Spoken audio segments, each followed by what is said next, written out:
বনি ইসরাইলের একজন আবেদ ছিলেন। বনি ইসরাইলের একজন আবেদ 24টা ঘন্টা ইবাদত করতেন, আল্লাহর নাম নিতেন। এত বড় আবেদ ছিলেন, হাত উঠালে তার দোয়া কবুল হয়ে যায়। এত বড় একজন আবিদ ছিলেন বনি ইসরাইলের, নাম ছিল তার জুরাইজ। আমার বন্ধুগণ, এত বড় আবিদ, এই আল্লাহর গোলাম একদিন নফল নামাজ পড়তেছেন, নফল নামাজে দাঁড়িয়ে আছেন। মা এসে ডাক দিয়ে বলছেন, জুরাইজ। জুরাইজ বলছে, ক্বালা রাব্বি ইন্না সালাতি ওয়া উম্মি, আয় আল্লাহ তাআলা, আমি নামাজে আমার মা ডাকে, আমি নামাজ ভেঙ্গে মায়ের ডাকের সাড়া কেমনে দিব তুমি আমার আল্লাহ। কিছুক্ষণ পরে মা এসে ডাক দিয়া বলছেন, জুরাইজ। জুরাইজ নামাজে নামাজ ভাঙ্গে নাই, মা ডাকলেন, চিন্তা করলেন মায়ের ডাকে সাড়া নামাজের পরে দেই। কথাগুলা শোনেন, জুরাইজ নামাজ ভাঙ্গে নাই। 3 নম্বরে এসে মা ডাক দিয়ে বললেন, জুরাইজ, আমি 3 বার তোমাকে ডাকলাম, তুমি নামাজে। ও জুরাইজ, 3 বার ডাকলাম তুমি নামাজে, আমার প্রয়োজনে ডাকছি, তুমি ডাক শুনলা না। মা কষ্ট পেয়েছেন, হাত উঠাই আল্লাহকে বলছেন, আল্লাহ বড় কষ্ট পাইলাম, 3 বার সন্তানকে ডাকলাম, সন্তান আমার ডাকে সাড়া দিল না। ও যেন দুনিয়ার জমিনে জিনা না করেও, জিনার অপবাদ না নিয়ে যেন না মরে, এরে যেন দুনিয়ার জমিনে জিনার অপবাদ দিয়া তুমি মারো, কেন আমার ডাকে সাড়া দিল না। এখন কথা হলো, মায়ের বদদুয়া কেমনে লাগবে, সে তো নামাজে। নামাজে সন্তান ছিল, ভালো ইবাদতে, এরপরে মা বদদুয়া করলে দোয়া বদদুয়া লাগবে কিনা দেখেন। আমার বন্ধুগণ, কিছুদিন পরে জুরাইজের মা ইন্তেকাল করলেন। লম্বা ঘটনার দিকে আমি যেতে চাই না, মূল কথা বুঝাতে চাই। কিছুদিন পরে জুরাইজ একটা বিশাল মরুভূমির কাছে, মাঠের কাছে, একটা জঙ্গলের কাছে ঝুপড়ি করে ইবাদত করে। পুরা বনি ইসরাইলের এলাকার মানুষ জুরাইজকে আল্লাহর ওলি মনে করে ঘর থেকে বের হয় না। জুরাইজ ঘর থেকে বের হয় না, ঘরের ভিতরে ইবাদত করে। মানুষ তাকে হাদিয়া তোফা দেয়, যে যে জিনিসের জন্য যায় দোয়া করলে কবুল হয়ে যায়। পৃথিবীর মানুষ জুরাইজের কাছে দোয়া চায়, দোয়া করলে কবুল হয়ে যায়। এইভাবে তার দিন কেটে যায়। কিছুদিন পরে তিনি যেখানে ইবাদত করেন, এই মরুভূমিতে একটা মেয়ে বকরি চড়াইতো, আর আরেকটা ছেলে রাখাল বকরি রাখালি করত। ওই এলাকার একটা ছেলে বকরি রাখালি করে, ওই এলাকার জুরাইজ যেখানে থাকে, এর পাশের এলাকায় একটা মেয়ের সঙ্গে ওই বকরি রাখাল জেনা করেছে। জেনা করবার কারণে কিছুদিন পরে ওই মহিলা বাচ্চার জন্ম দিয়েছে। বাচ্চা জন্ম দেওয়ার পরে চিন্তা করলো, আমি এখন কি করব? আমি যদি বলি এই বাচ্চা ওই বকরি রাখালের, তাহলে পাবলিক পিটাইয়া মেরে ফেলবে। মেয়েটা নিজেকে বাঁচাবার জন্যে পাবলিক যখন বলতে লাগলো, মেয়েরে তোর বিয়ে হয় নাই, বিয়ে শাদী ছাড়া বাচ্চা কোথায় পেলে? মেয়ে ডাক দিয়া বলছে, তোমরা জানো না আমি এই মাঠে বকরি রাখালি করি, মাঠের কর্নারে তোমাদের যে আবেদ জুরাইজ, তোমরা যার কাছে যাও দোয়া নেও, ইবাদত করে বুজুর্গ মনে করো, এই জুরাইজ আমার সঙ্গে জিনা করেছে, বলেন নাউজুবিল্লাহ। জুরাইজ জিনা করেছে, বাচ্চা জন্ম দিয়েছে। আসলে তো জুরাইজ কিছুই জানে না, জুরাইজ কিছুই জানে না, শুধুমাত্র অপবাদ মহিলা দিয়ে দিয়েছে। পুরা এলাকার মানুষ খেপে গিয়েছে। করলো কি? আমরা তাকে বুজুর্গ মনে করি, তার কাছে পানি পড়া নেই, তেল পড়া নেই, কত দোয়া দুরুদ করে সব দোয়া কবুল হয়, এত বড় হারাম কাজ করলো। এলাকার মানুষ মিলে জুরাইজের ঘর ভেঙে দিল। জুরাইজ বলতে লাগলেন, মাআযাল্লাহ, আমি এই কাজ করি নাই, আমি ঘর থেকে বের হই নাই। মহিলা বলতে লাগলো, এই কাজ তুমি করছো, তুমি জিনা করছো। পাবলিক বলতে লাগলো, সত্যি তুমি জিনা করেছো। জুরাইজ তো এত বড় বুজুর্গ, পুরা এলাকায় যার নাম, আজ তাকে জিনার অপবাদ দিয়া মানুষ তার হাতে পায়ে রশি লাগাইয়া টানতেছে। গুড়ার পিছনে দড়ি লাগাইয়া জুরাইজের পায়ে লাগাইয়া গুড়া দৌড়ায়। জুরাইজের শরীর থেকে চামড়া ছুটে গিয়া রক্ত পড়ে। জুরাইজ মুস্কি মুস্কি হাসে, চোখের পানি ছেড়ে মানুষ কান্না করে, জুরাইজ চোখের পানি ছেড়ে হাসে। পাবলিক জিজ্ঞাসা করে, জুরাইজ এত বড় অপরাধ করছো, আমরা এত শাস্তি দিই, হাসো কেন?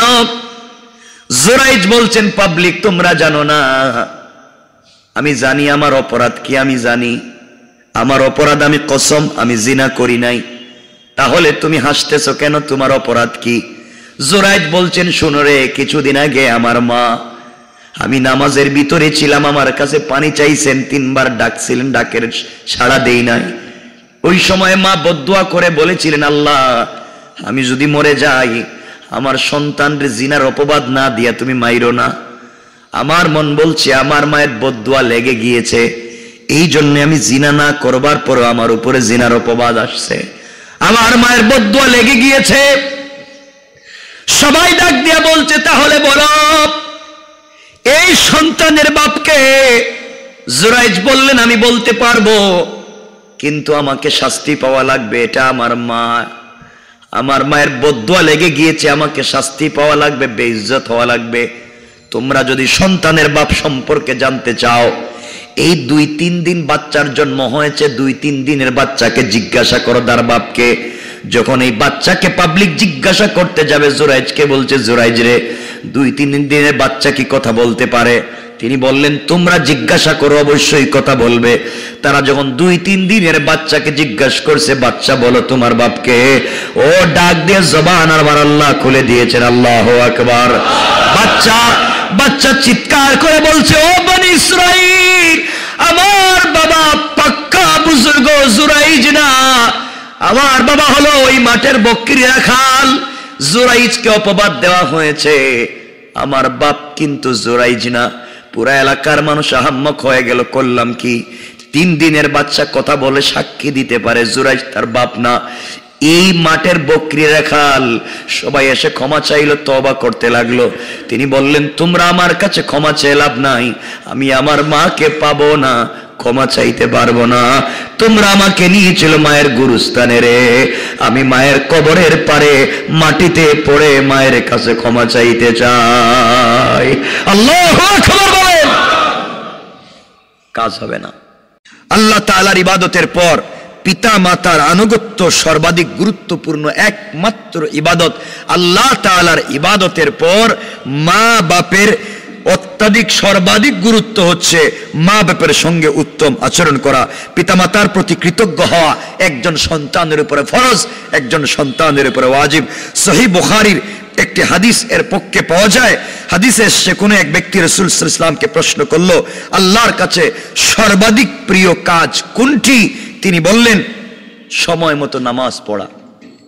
আইয়ুল আমালি আহাব্বু ইলাল্লাহ? রাসূল বললেন, আস-সালাতু আলা ওয়াক্তিহা। পৃথিবীতে সর্বাধিক প্রিয় আল্লাহর কাছে ইবাদত হচ্ছে সময় মতো নামাজ। উনি বললেন, এরপরে কি? রাসূল বললেন, বিররিল ওয়ালিদাইন। এরপরে সর্বাধিক প্রিয় কাজ মাতা পিতার সাথে উত্তম আচরণ।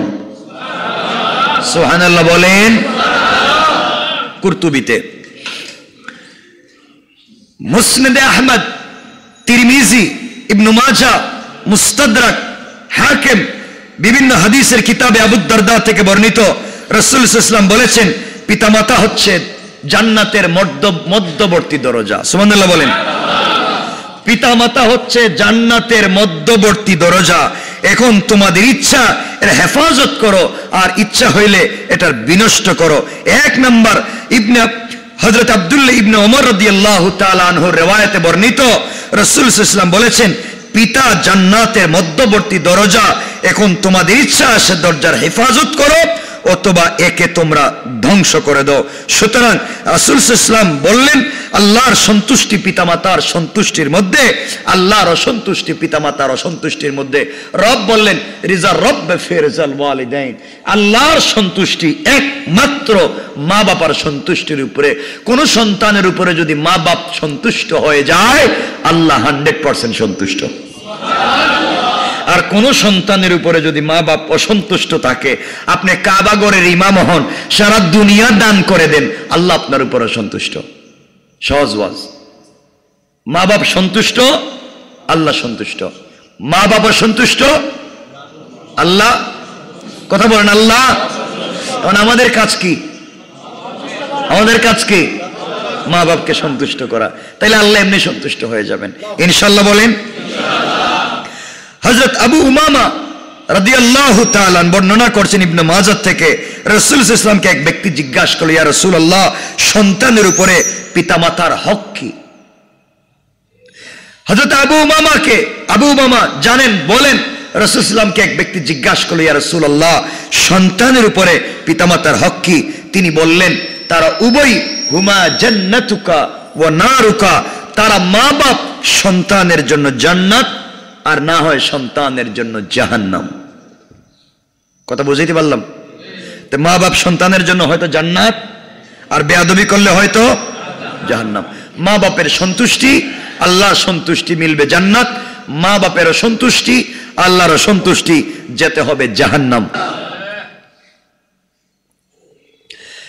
রাসূল সাল্লাল্লাহু আলাইহি ওয়াসাল্লামকে ইবনে আব্বাস রাদিয়াল্লাহু তাআলা আনহু বর্ণনা করেন, নবীজি সাল্লাল্লাহু আলাইহি ওয়াসাল্লাম বলেছেন, যে ব্যক্তি আল্লাহর হস্তে পিতামাতার আনুগত্য করে তার জন্য জান্নাতের দুটি দরজা খোলা থাকবে।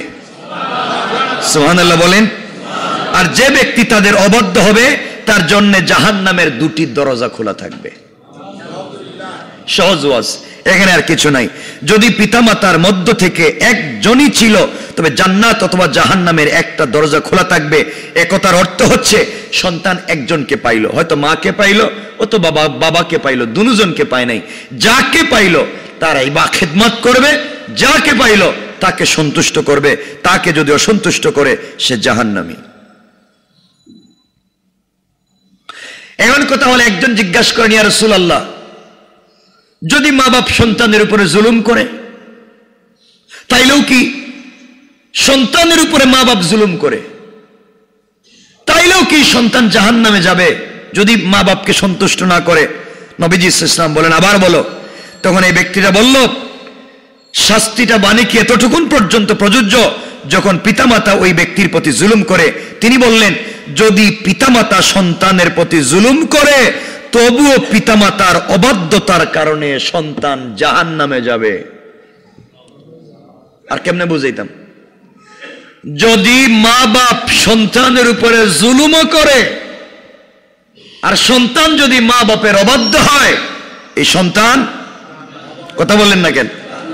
এর সারমর্ম হলো, মাতা পিতা যদি সন্তানের প্রতি জুলুম করে তাইলে কখন এই সন্তান প্রতিশোধ গ্রহণ করবে না। মা বাপ সন্তানের প্রতি জুলুম করে, সন্তান কোন সময় মা বাপের প্রতি, কথা বলেন না কেন, জুলুম করবে না, প্রতিশোধ নিবে না। অনেক সন্তান আছে মা বাপ তাকে কষ্ট দেয়, হে প্রতিশোধ নেওয়ার জন্য দাঁড়িয়ে যায়, কত চেষ্টা করে মা বাপের কাছ থেকে প্রতিশোধ নিবে। রাসূল সাল্লাল্লাহু আলাইহি ওয়াসাল্লাম বলেছেন, তারা জুলুম করলেও সেবা যত্ন এবং আনুগত্যের হাত গুটিয়ে দেওয়া যাবে না। মা বাপ তোমার কথা শুনে না, মা বাপ তুমি যা বলো উল্টা বুঝতেছে, এরপরও তাদের আনুগত্য থেকে সরিয়ে আসা যাবে না, তাদের খিদমত, তাদের টাকা পয়সা দেওয়ার থেকে সরিয়ে আসা যাবে না। মা বাপ জুলুম করতেছে বারবার, তোমাকে ভুল বুঝতেছে, তুমি প্রতিশোধ নেওয়া হারাম, তোমার কাজ হচ্ছে তাদের আনুগত্য করা। আল্লাহু আকবার বলেন। এই জায়গায় রব ছাড় দেয় নাই। রাসূল সাল্লাল্লাহু আলাইহি ওয়াসাল্লাম বলেছেন, যে ব্যক্তি, যে সন্তান, যে পুত্র, যে সন্তান সেবা যত্নকারী সন্তান, যে সেবা যত্নকারী সন্তান, মা বাপ সন্তুষ্ট এমন সন্তান, মাতা পিতার দিকে দয়া এবং ভালোবাসার দৃষ্টিতে তাকায়, যে সন্তান সেবা যত্নকারী, মা বাপকে সন্তুষ্টকারী, এমন সন্তান যদি মা বাবার দিকে দয়ার দৃষ্টিতে, ভালোবাসার দৃষ্টিতে তাকায়, তাদের প্রত্যেকটা দৃষ্টির বিনিময়ে একটি করে মকবুল হজ্জের সওয়াব পাওয়া যায়। পরিষ্কার কথা, মকবুল হজ। এখন দিনে যদি 100 বার তাকায়, বিশ্বাস হয় না? কথা বলেন না কেন? নবীজি বলেছেন, তার প্রত্যেকটা দৃষ্টির বিনিময়ে, প্রত্যেকটা তাকাবার বিনিময়ে একটা করে মকবুল হজ্জের সওয়াব দেওয়া হবে। নবীজি বললেন, ওই ব্যক্তি জিজ্ঞাসা করলেন, ইয়া রাসূলুল্লাহ, হে যদি প্রতিদিন 100 বার চায়, মায়া বাবার চেহারার দিকে প্রতিদিন এই সুযোগ পাইলো 100 বার তাকাইলো, নবীজি সাল্লাল্লাহু আলাইহি ওয়াসাল্লাম বলেন 100 বার কেন, 1,00,000 বারও যদি প্রতিদিন তাকায় 1,00,000টা মকবুল হজের সওয়াব দেওয়া হবে। আর কি চায়?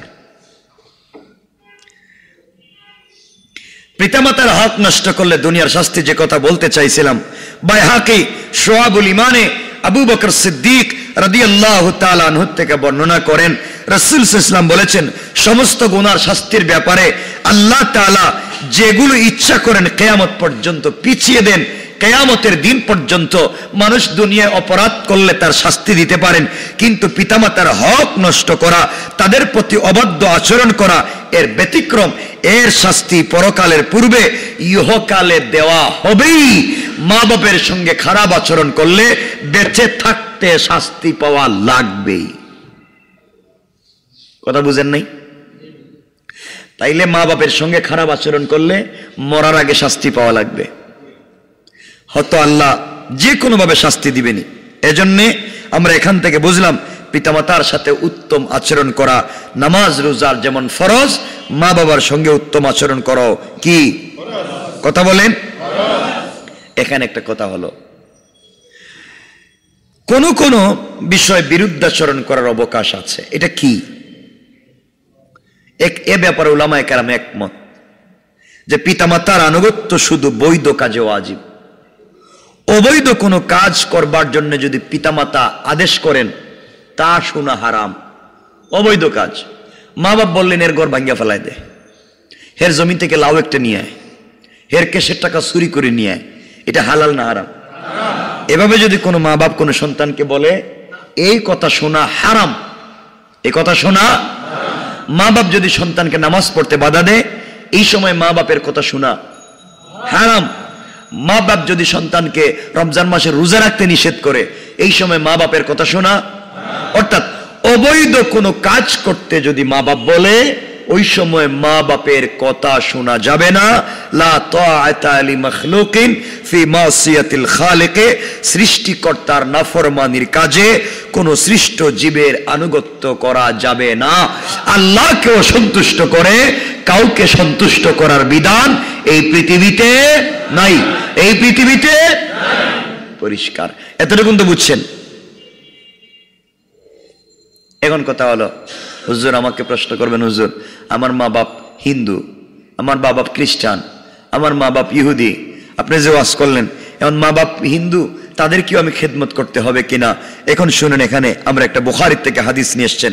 হযরতে আসমা রাদিয়াল্লাহু তাআলা আনহা বর্ণনা করেন, আসমা রাদিয়াল্লাহু তাআলা আনহা রাসূল পাককে জিজ্ঞাসা করলেন, আমার জননী মুশরিকা, ইয়া রাসূলুল্লাহ আমার মা তো মুশরিকা, তিনি আমার সাথে দেখা করতে আসেন, এখন আমি কি আদর আপ্যায়ন করব, তার সাথে কি ভালো ব্যবহার করব? নবীজি বললেন, তোমার জননীর আদর আপ্যায়ন উত্তম আচরণ অবশ্যই করো। সে পিতা মাতা সম্পর্কে যদি তারা মুশরিকা হয়, যদি তারা মুশরিক হয়, যদি তারা কাফের হয়, আর তোমার মা বাপ হয়, তাদের সঙ্গে উত্তম আচরণ করো। সুবহানাল্লাহ বললেন না? ইসলাম কত সুন্দর, কত উদার। কোরআনে কারীম বলছে, ওয়া সাহিবুহুমা ফিদ দুনিয়া মারুফা, যার পিতামাতা কাফের এবং তাকেও কাফের হওয়ার আদেশ করে, এ ব্যাপারে তাদের আদেশ পালন করা জায়েজ নাই। মা বাপ যদি কাফের হয়, সন্তানকে যদি কাফের হওয়ার আদেশ করে, এ কথা মানা যাবে না। কিন্তু দুনিয়াতে তাদের সাথে ভালো, মা বাপ কাফের, সন্তানকে বলতেছে তুইও কাফের হয়ে যা, এই কথা শোনা যাবে না। কিন্তু এর অর্থ এটা নয় যে মা বাপের সঙ্গে আপনি খারাপ আচরণ করবেন। রব বলছেন, মা বাপ তোমাকে কাফের হওয়ার শিক্ষা দিতে চাইলো, এই কথা মানবা না, কিন্তু তাদের সাথে খারাপ আচরণ করবা না। আল্লাহু আকবার বলেন। কিভাবে একটা সেনসিটিভ বিষয়কে রব বর্ণনা করলেন। মা বাপ তোমাকে খারাপ বিষয়ের দিকে ডাকলেও এই কথা শুনবা না, কিন্তু তাদের সাথে খারাপ ব্যবহার করবা না। সুবহানাল্লাহ বলেন। তাদের সাথে সবসময় উত্তম আচরণ করবা। এখানে অনেকগুলা বিষয় আছে। এমনকি জিহাদ যদি ফরজে আইন হয়ে যায়, যুদ্ধ করা কোনো একটা সময়, এখন তো আর নাই, যুদ্ধ করাও যদি কোনো সময় ফরজে আইন হয়ে যায় আর মা বাপ না বলেন, ফরজে আইন না হওয়া পর্যন্ত জিহাদ শরিয়তে ইসলাম যতক্ষণ পর্যন্ত ফরজে আইন না করবে ততক্ষণ পর্যন্ত আপনি যুদ্ধে যেতে গেলেও মা বাপ যদি অনুমতি না দেয় আপনি ঘর থেকে বের হতে পারবেন না। আল্লাহু আকবার বললেন না? এক সাহাবী এসে বলছেন, ইয়া রাসূলুল্লাহ, আমি যুদ্ধে যেতে চাই। নবীজি বললেন, তোমার মা বাপ আসেনি? বলে, মা বাপ তো আছেন ইয়া রাসূলুল্লাহ, তাদেরকে তো তারা রাজি না। এরপর আমি চলে আসছি। নবীজি বললেন, তাড়াতাড়ি যাও, তোমার যুদ্ধের দরকার নেই, তোমার জিহাদের দরকার নাই, বাড়িতে যাও, তাদের খিদমত করো, তাদেরকে খিদমত শুরু করো, এই খিদমতই তোমার জন্য জিহাদ। সুবহানাল্লাহ বলেন। একজন এসে বলছেন, ইয়া রাসূলুল্লাহ, আমি তো যুদ্ধে যেতে চাই, মা বাপ কাঁদতেছেন, তারা রাজি না। নবীজি বলেন, আবার বাড়িতে যাও, যেভাবে কান্না করাই আসছো ওভাবে তাদেরকে হাসাও, হাসাইলেই তুমি জান্নাতে চলে যাবা। সুবহানাল্লাহ বলেন। আর কেমনে মা বাপের উত্তম আচরণ, মা বাপের চমৎকার ব্যবহারের কথা কত সুন্দর করে রব বুঝাইয়া দিলেন। এই জন্য আল্লাহর ওয়াস্তে আমরা খারাপ ব্যবহার করব না। কথা বলেন না কেন? অনেকগুলা কথা বলার ছিল কিন্তু সময় হচ্ছে না। নবীজি সাল্লাল্লাহু আলাইহি ওয়াসাল্লাম মা বাপের সাথে আচরণের ব্যাপারে কি বলেছেন, মা বাপের সঙ্গে উত্তম আচরণ আল্লাহ পাক আরো কি বলেছেন। নবীজি সাল্লাল্লাহু আলাইহি ওয়াসাল্লাম কুরতুবীর রওয়ায়াত যে তুমি তাদেরকে গিয়ে হাসাও যেভাবে কাঁদিয়ে এসেছো। এক কথায় দ্বীনের সফর করা, তাবলীগের কাজ করা, পৃথিবীর সকল কাজ, এগুলা ফরজে কিফায়া। এগুলা মা বাপ যদি রাজি না হয় তুমি কাজ করতে পারবে না। এজন্যে ফরজে কিফায়া যত কাজ আছে, ফরজে আইন, নামাজ ফরজে আইন, ওটা বাদ। ফরজে কিফায়া, তোমাকে বড় মুফতি হওয়া লাগবে, বড় আল্লামা হওয়া লাগবে, এটা তোমার জন্য ফরজে আইন না, এটা ফরজে কিফায়া। ফরজে আইন হচ্ছে যতটুকুন ইসলাম জানলে জান্নাতে যাওয়া যায়, যতটুকুন ইসলাম জানলে হালাল হারাম জানা যায়, ততটুকুন ইসলাম জানা ফরজে আইন। এর বাকিটুকুন জানা ফরজে কিফায়া। এখন মা বাপ চায় না, মা বাপ পারতেছে না, তোমাকে খরচ দিতে পারতেছে না, তুমি বললাম না আমি বিশ্ববিখ্যাত মুফতি হওয়া লাগবে, এটা তোমার জন্য জায়েজ নেই। মা বাপ যদি খুশি না হয়, তোমার জন্য বড় মুফতি হওয়ার চাইতে মায়ের পা টিপিয়ে দাও, মায়ের পায়ে তেল লাগাইয়া দাও, মা ঘুমিয়ে গেলে তার চুলগুলো আছড়াইয়া দাও, মায়ের কাছে বসে বসে হাতটা টিপে টিপে গল্প করো। রব বলেছেন, মনে করো তোমরা এখন জান্নাতে বসে আছো। এটাই তো দুনিয়া। এই জন্য আল্লাহর ওয়াস্তে আমরা অন্যায় আচরণ করব না। কথা অনেক। আমার মুসলমান বন্ধুগণ, গভীর মনোযোগ। আল্লাহর পয়গম্বরের প্রিয় সাহাবী হযরত আলকামা রাদিয়াল্লাহু তাআলা আনহু সম্পর্কে আপনারা সকলেই জানেন। হযরত আলকামা রাদিয়াল্লাহু তাআলা আনহু রাসূলের কলিজার টুকরা সাহাবী। ইন্তেকালের সময় চলে এসেছে। সাহাবায়ে কেরাম তাকে কালিমার তালকিন করতে লাগলেন, বলেন আলকামা রে কালিমা পড়ো। বারবার বলবার পরে আলকামার জবান থেকে কালিমা বের হচ্ছে না। অনেকবার বলা হলো আলকামা কালিমা পড়ো। আলকামা রাসূলের সাহাবী, রাসূলের মুসল্লি, আলকামা রাসূলের দস্তারখানের সাথী, আলকামার জুব্বা রাসূলের মতো, আলকামার দাড়িও রাসূলের মতো, আলকামার সকল ইবাদত রাসূলের মতো। এরপরে আলকামা রাদিয়াল্লাহু তাআলা আনহু ইন্তেকালের সময় জবান দিয়ে কালিমা বের হচ্ছে না। সাহাবায়ে কেরাম দৌড়াতে দৌড়াতে রাসূল পাকের কাছে গিয়ে বলছেন, ইয়া রাসূলুল্লাহ, আলকামার ইন্তেকালের সময় চলে এসেছে, সাকারাত শুরু হয়েছে, আলকামার মুখ বন্ধ হয়ে গিয়েছে। এতবার বললাম আলকামা কালিমা পড়তে পারে না। নবীজি আশ্চর্য হয়ে গিয়েছেন, আমার কলিজার টুকরা সাহাবী, আলকামা কেন কালিমা পড়তে পারবে না? আমার নবীজি দৌড়াতে লাগলেন। কলিজার টুকরা সাহাবী ইন্তেকালের সময় কালিমা পড়তে পারে না। আমার নবীজি দৌড়ে আলকামার বাড়িতে হাজির হয়ে গেলেন। আলকামাকে শুইয়ে রাখা হয়েছে। আমার নবীজি নিজের মুবারক হাতটাকে আলকামার মুখে, জবানে, চেহারায়, মাথায় লাগালেন। নবীজির পবিত্র হাত মুবারক লাগালেন, পিঠের মধ্যে হাত দিলেন, বুকের মধ্যে হাত দিলেন, টুটে হাত দিয়া বলেন, আলকামা, আমি তোমার কলিজার টুকরা রাসূল, যাকে না দেখলে তোমার ঘুম হতো না।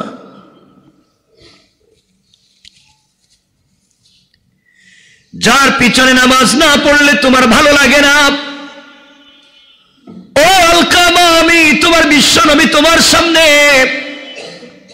আমি তোমাকে বলছি কালিমা পড়ো। এরপরে আলকামার জবান দিয়ে কালিমা বের হচ্ছে না। নবীজি সাল্লাল্লাহু আলাইহি ওয়াসাল্লাম আশ্চর্য হয়ে গেলেন। তিনি আলকামার মায়ের কাছে বললেন, আম্মা জান, আপনার আলকামা আমার আলকামা কেন কালিমা পড়তে পারে না, আপনি বলেন। আলকামার মা বলছেন, আমি ইয়া রাসূলুল্লাহ, আমি বলতে পারি না। নবীজি বলেন, আলকামার মা, আপনি আলকামার কাছে একটু বসেন না, একটু দাঁড়ান, আপনি নিজে বলেন, আলকামা তুমি কালিমা পড়ো। আলকামার মা বলছেন, ইয়া রাসূলুল্লাহ, ও কলিজার টুকরা পয়গম্বর, সব আমি মানি, কিন্তু এই কথা মানতে পারি না। আলকামার সামনে দাঁড়িয়ে আমি এই কথা বলতে পারবো না। নবীজি বুঝতে পারলেন কোন সমস্যা আছে। নবীজি বললেন, ব্যাপার কি, আপনি বলেন কি হয়েছে।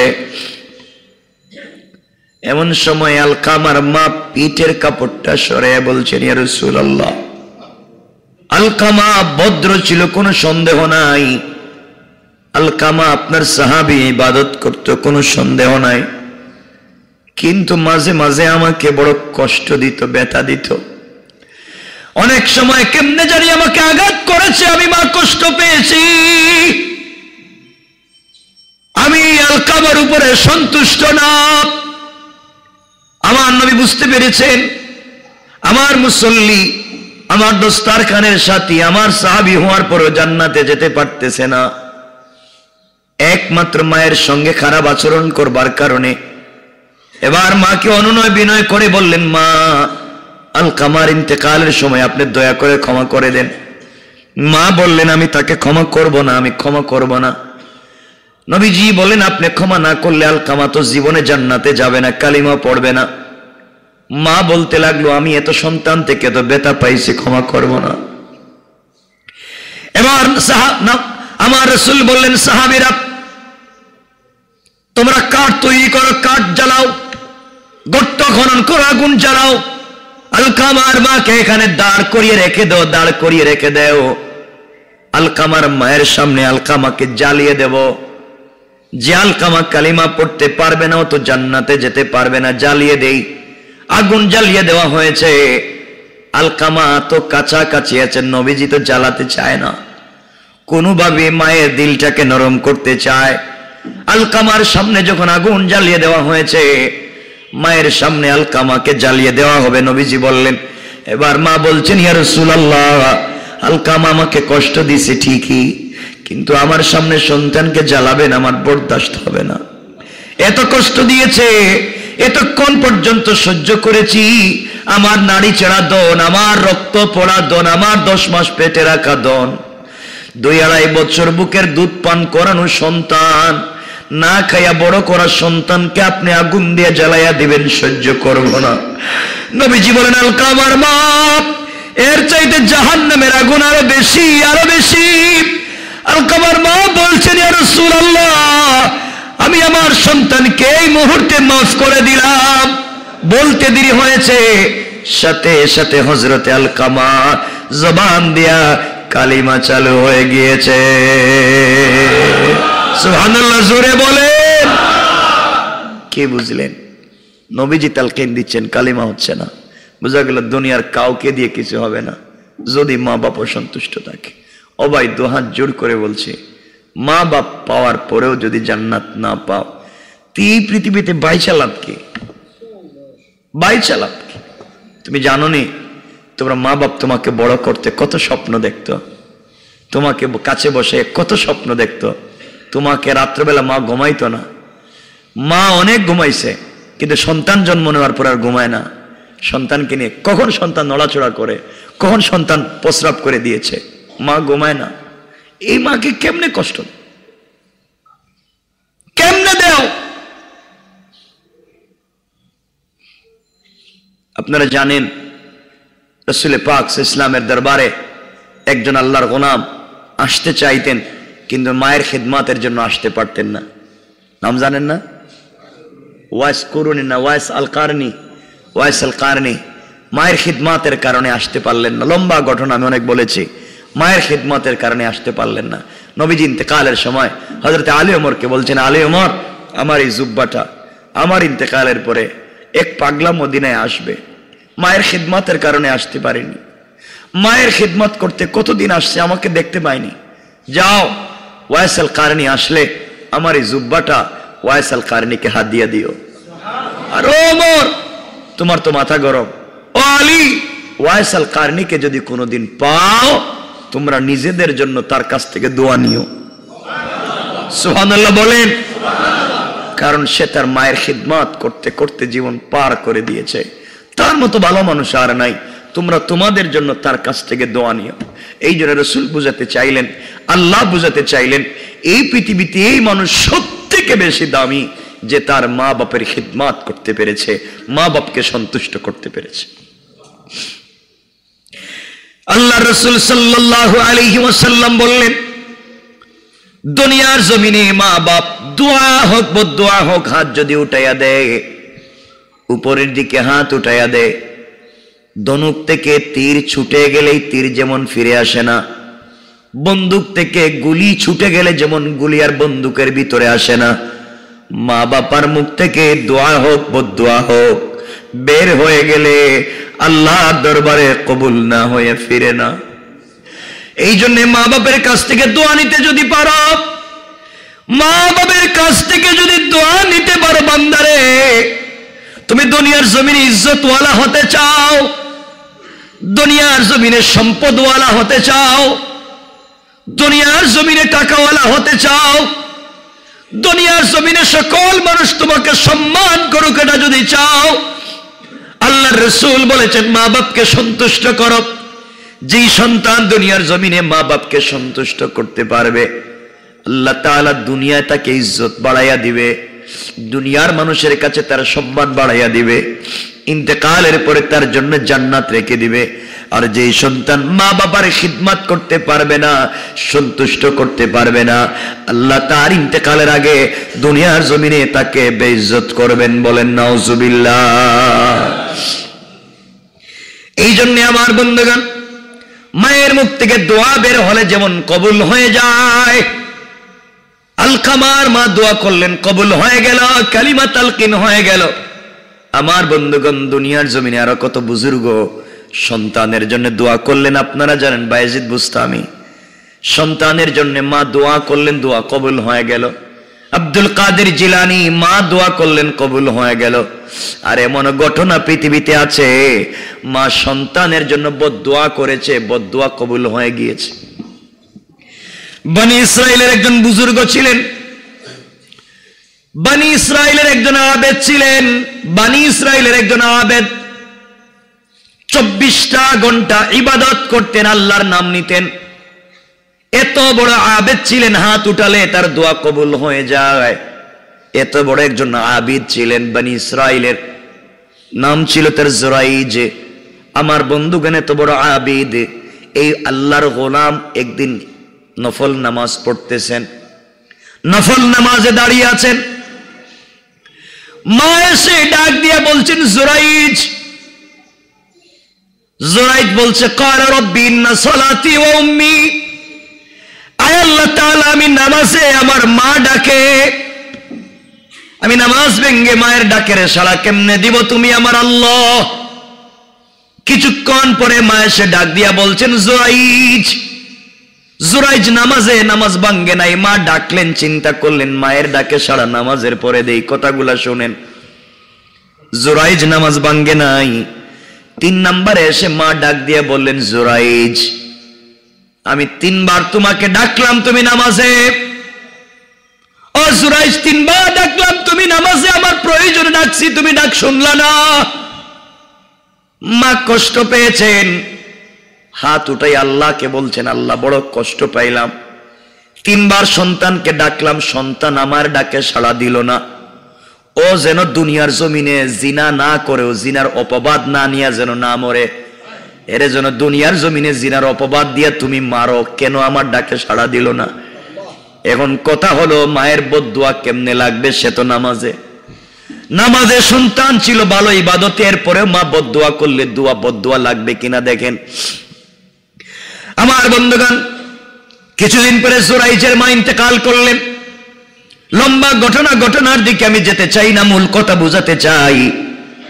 কিছুদিন পরে জুরাইজ একটা বিশাল মরুভূমির কাছে, মাঠের কাছে, একটা জঙ্গলের কাছে ঝুপড়ি করে ইবাদত করে। পুরা বনি ইসরাইলের এলাকার মানুষ জুরাইজকে আল্লাহর ওলি মনে করে ঘর থেকে বের হয় না। জুরাইজ ঘর থেকে বের হয় না, ঘরের ভিতরে ইবাদত করে। মানুষ তাকে হাদিয়া তোফা দেয়, যে যে জিনিসের জন্য যায় দোয়া করলে কবুল হয়ে যায়। পৃথিবীর মানুষ জুরাইজের কাছে দোয়া চায়, দোয়া করলে কবুল হয়ে যায়। এইভাবে তার দিন কেটে যায়। কিছুদিন পরে তিনি যেখানে ইবাদত করেন, এই মরুভূমিতে একটা মেয়ে বকরি চড়াইতো, আর আরেকটা ছেলে রাখাল বকরি রাখালি করত।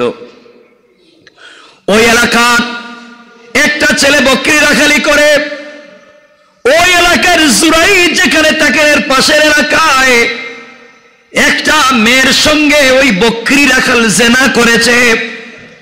জেনা করবার কারণে কিছুদিন পরে ওই মহিলা বাচ্চার জন্ম দিয়েছে। বাচ্চা জন্ম দেওয়ার পরে চিন্তা করলো, আমি এখন কি করব? আমি যদি বলি এই বাচ্চা ওই বকরি রাখালের, তাহলে পাবলিক পিটাইয়া মেরে ফেলবে। মেয়েটা নিজেকে বাঁচাবার জন্যে পাবলিক যখন বলতে লাগলো, মেয়েরে তোর বিয়ে হয় নাই, বিয়ে শাদী ছাড়া বাচ্চা কোথায় পেলে? মেয়ে ডাক দিয়া বলছে, তোমরা জানো না আমি এই মাঠে বকরি রাখালি করি, মাঠের কর্নারে তোমাদের যে আবেদ জুরাইজ, তোমরা যার কাছে যাও দোয়া নেও, ইবাদত করে বুজুর্গ মনে করো, এই জুরাইজ আমার সঙ্গে জিনা করেছে, বলেন নাউজুবিল্লাহ। জুরাইজ জিনা করেছে, বাচ্চা জন্ম দিয়েছে। আসলে তো জুরাইজ কিছুই জানে না, জুরাইজ কিছুই জানে না, শুধুমাত্র অপবাদ মহিলা দিয়ে দিয়েছে। পুরা এলাকার মানুষ খেপে গিয়েছে। করলো কি? আমরা তাকে বুজুর্গ মনে করি, তার কাছে পানি পড়া নেই, তেল পড়া নেই, কত দোয়া দুরুদ করে সব দোয়া কবুল হয়, এত বড় হারাম কাজ করলো। এলাকার মানুষ মিলে জুরাইজের ঘর ভেঙে দিল।